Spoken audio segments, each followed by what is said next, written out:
like to call to order this meeting of the Norwood Cultural Council. It's 7 p.m. on April 9th, and there's Chris. We're calling to order this meeting to work through some items for our April 9th meeting. And I'll just do a sort of a quick roll call. I've sort of been keeping track of who's here as we've been joining. And if you guys could just say your own names, that would be great. And then I'll talk about who isn't here. Arati? Hi, it's Aarti. Hi, it's Denise Kiley. Hi, it's Mary Paz. Deborah Liu. And Chris Paddock. Great. And our treasurer, Solange Farrow, is unable to be with us tonight. And our grants coordinator, Amy Fingston, was not able to be here either. So we just have a few items on the agenda tonight to discuss how funding is going to take place given the coronavirus pandemic, and that some of our grantees that we've given state funds to, allocated funds to for this year, won't be able to hold their programming. So in those cases, we will talk about how we're going to let them know what's available and how to proceed. I did speak with Solange, or I didn't speak with her, but she emailed, and there's no real update on the treasurer's report from the last time we talked. One new thing is that the $500 contribution, donation did come through from partners. What's the name of that again? Harvard Pilgrim Foundation. Harvard Pilgrim Foundation. Thank you. So that has been logged. And she also noted that going forward, since Town Hall is closed, checks will be mailed directly from Town Hall to any grantees, as opposed to the way that we were doing it, which was that Solange would pick those funds up and have to sign as a member of the board, and then it would be sent out. Now it will go directly from Town Hall, so we're skipping a step there. The next thing on the agenda was the Art Week update, and as you all know, Art Week has been canceled for this year, unfortunately. But of course, it's the safest thing to do since there were many public gatherings planned for that. Just a quick note about that is that it was really exciting to see so many people jump in and be willing to participate this year, sort of on short notice, but the excitement was there, and we're really looking forward to next year and doing something, and now we have more time to plan. So both our event, our kite flying event that we were going to sponsor, we can keep that in our back pocket, as well as think about other opportunities that we could do as a council, and ways to reach people that we didn't quite reach that had signed up. The only other thing I wanted to mention about Art Week is that when we talk later about communicating about resources during this time where many artists and arts organizations are suffering, that we would include our Art Week participants to communicate with, to make sure that they have information on those funds. I feel like I'm saying information a lot. In terms of the grants team check-in, Amy couldn't make it tonight, but I really just wanted to thank her again, and Solange for the efforts, and Arati for the efforts put for the grant reception. It was a great night, a really lovely evening put together, and the folks that attended really had a good time. I think that folks were excited to see us being out in front and doing more, and trying to, start building relationships and meeting more people in the arts community here in Norwood. So that was great. And the only other thing in terms of grants is that right now we're drafting an email that will be sent out from the grants team to address the things that I was just talking about. So we want to give our grantees, as well as arts organizations in town, information on some of the updates that you all have seen from the Massachusetts Cultural Council. Those emails from Timothea that have lists of resources, we're going to share those via email as well as through social media. And to be honest with you, I think we're all in the same boat.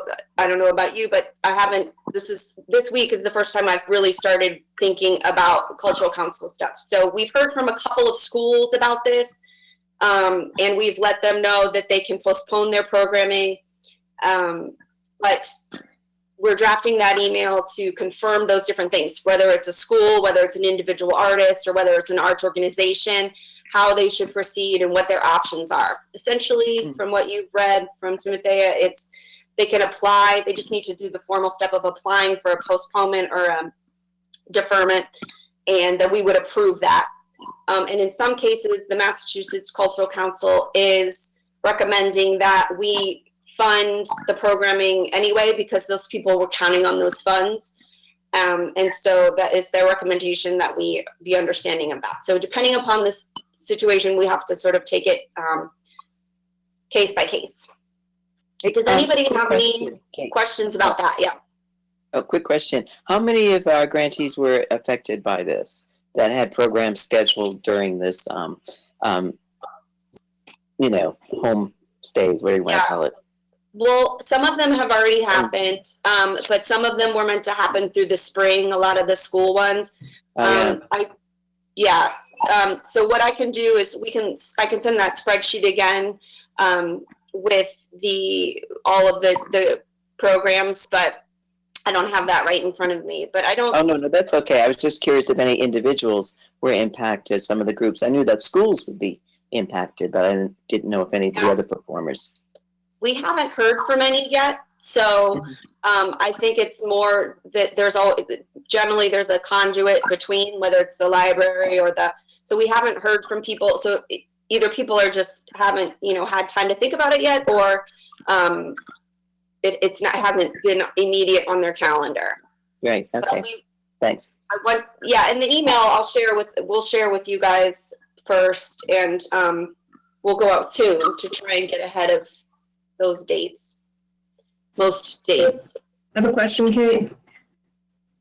Just to clarify, this is 100% reimbursement based, correct? So that until we get receipts, we haven't actually paid the funds out. Is that right? Right. That's correct. Right. But I don't know if you guys remember when MCC asked if we wanted to be part of that programming where you do direct funding. Right, we had defined that out just because we're going through so many other changes for this year. But that's sort of where the recommendation they have to fund it anyway comes a little bit in the sense of some people get the money ahead of time and then budget things based on that. So if we were to be, what I took from it is that there's some leeway here, even though we aren't part of that direct funding program, to help people by funding them anyway, even if they get postponed, by funding them sooner. So we do have some, and again, by case, we can look at it, but we do have some leeway there. Even though normally we would wait till they submitted receipts. Mm-hmm. I think Does that that's mean they're all still obligated to hold the program then? At some like point. The new ones, yeah. I mean, if they, what if the schools don't open so they cannot do the program? My understanding, that it would be postponed, and that there is also room to adjust the programming as well. Mm-hmm. That they could be paid, they could be postponed, and they could adjust their programming depending upon what's different. Like if school X hired them to do a butterfly workshop, but now they're doing it in October and they want to do an owl workshop, then that's permissible as well, as long as everybody's on the level about it and shares, gets that information. Right. Okay, do we have to have any sort of voting meeting again for reallocation or changes in the amounts that we've granted? That's a good question. And it raises the question too. I think we can do voting. I mean, probably if the amount changes, we would need to. I need to look through all these notes. As you guys know, there's quite a bit, but I would assume it's generally if the amount changes. But let me make sure, I mean, we'll have a monthly meeting and if So don't we have have what- programs be postponed or changed in the past. Now, it may be a whole other set of rules, but typically whatever you've allocated for the program, you give the same allocation because we really don't have that much more funds to give them. So it's just a matter of moving the funds to a different program in a different time. Right. So I don't think you need a group to sit and vote. We probably just need to take a look at, what they're postponed. We're gonna have to take it. We're gonna have to look at each one individually, and that'll probably happen as the meetings go along. Yeah, I guess the only thing that might need voted on is if like the programming were to change drastically, but it probably wouldn't. But we'll probably have to, since this is sort of uncharted territory, we might have to see as we go. I haven't had time to look at all our year's grantees and try to anticipate timing or like, that's how it might roll out. But that might help too, as Amy and I and Shalon start to look at like how it will start hitting. Do you know what I mean? Mm-hmm. Okay. Any other questions about sort of how we're going to get that email together? Going to show you guys that email and then start sending that information out. There will be emails to grantees about what their choices are, and secondly, what funds are available to artists and arts organizations, so they can share that if they want. So even if it's a school, we're going to send them information because they're communicating with their artist, right? So it's just a link for them to pass along as well. And we're going to share to our Facebook page as well, just additional resources that arts organizations and artists can apply to in this time when they're not getting regular income. The next item on the agenda, if nobody has anything else for that, is communications during the social distancing. So it had occurred to me, and I saw something like this that I was trying to find out if anybody was doing like a hashtag campaign to see what people are doing and for their cultural outlets. But it occurred to me that we might want to tread lightly there because some people are really suffering and not able to have outlet or may not be in a state where they can enjoy cultural and artistic outlets. So it might be a bad tone to actually try to launch a campaign, a hashtag campaign. But I thought what we could do potentially is share again on our social media just what other museums and arts organizations are doing. There's a lot of like free programming going on now. There's a lot of storytelling happening. There's a lot of museums are doing cool things and contests. So have you guys seen that hashtag contest where people at home are recreating their favorite masterpiece works? Yes. Oh God, that's hysterical. I love it. Yeah. I love it. And I think it's really cool, but I think it's better for us to share those things as opposed to here in Norwood sort of, I don't know, pester people with like, what are you doing when they're like, we're working, we're trying to stay sane. Try to survive. Do you guys have any thoughts on that? I think that's a valid point. Just to, there are so many things going on right now online. The library's doing a lot of stuff online, and and the museums.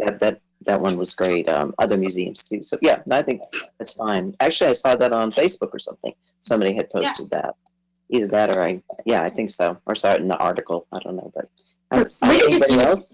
we could use our Facebook page just to magnify things that we see going on. So we could repost the library things, and we could repost the different things we see. Like the Met has so many operas that you can watch online, and there's all kinds of things through the theaters in Boston. Like we could certainly do that.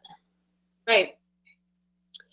I think that's a great point. We could magnify what's going on, and certainly if there's anything in Norwood, that every once in a while I'll see pop up on, Celebrate Norwood or things like that, like kids doing chalk art and things like that. So maybe what we could do is sort of have a goal of doing 2 to 3 posts a week on our Facebook page. Mhm. And if you want to send that to me, I'm happy to do that. Or if anybody, you guys can funnel things through me. I know Deborah's an admin, and there's somebody else. Oh, Kelly was an admin. But yeah, I'm happy to do that. And sometimes what I'll do is like share it to we can also, when it's appropriate, share it to the Town of Norwood page and the Celebrate Norwood page. Any other ideas there? How about doing some photography even through Facebook on our cultural page, like promoting the old photographs? If someone have old photographs of Norwood past things, we can just share on our page and just promote photography through our cultural this. So that's how we could. That's a great idea. There's it makes me think of the old preservation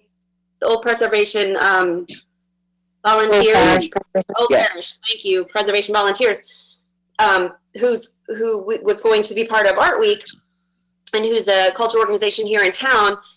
They have a series going on right now about the 1918 flu pandemic, and we could, magnify them. We could share them on our page as well. That's a good point. And then I've been following that. Rocky made me think of there's a site, Norwood Then and Now, and they have a lot of old Norwood photos. So we could elevate what the other arts organizations have on their page.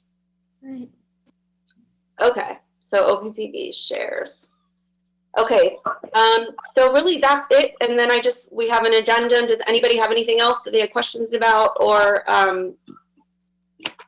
anything else? Addendum? Nope. Okay, great. So right now we're slated to meet again on May 4th. And the only difference now is that we have to clear a slot that we can do these virtual public meetings. So stay tuned. I have to check back in with the town to make sure the time is okay. Is town hall not open by May 4th? Sorry? I'm sorry, is the town hall not open by May 4th? Well, that's the day everything's supposed to open, but we don't know, right? They're meant to be open, Okay. so maybe. Yeah. They're saying extending into June. I mean, the doctors, the scientists on the TV, they're just talking about unrealistically expecting things to get up and running in May. I mean, unless they make these tests available to show whether people have antibodies, nobody's going to be able to go back to work for a while, So that's speculating. You just have to wait. Yeah. Right. It could be, or we could be on a Wednesday or Thursday online like this again, but we'll certainly be staying up on it.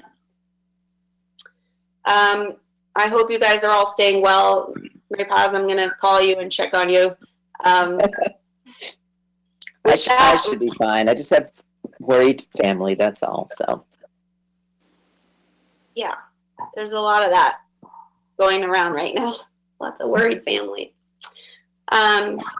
Okay, thank you all very much. Stay tuned for an email about the that email draft for the grantees. And I make a motion to adjourn. second. Thank you, Second. everyone. All in favor of Stay safe. adjourning? Nice to see all your faces. Yeah, it's good to see you. Yeah. Everybody take care, stay safe.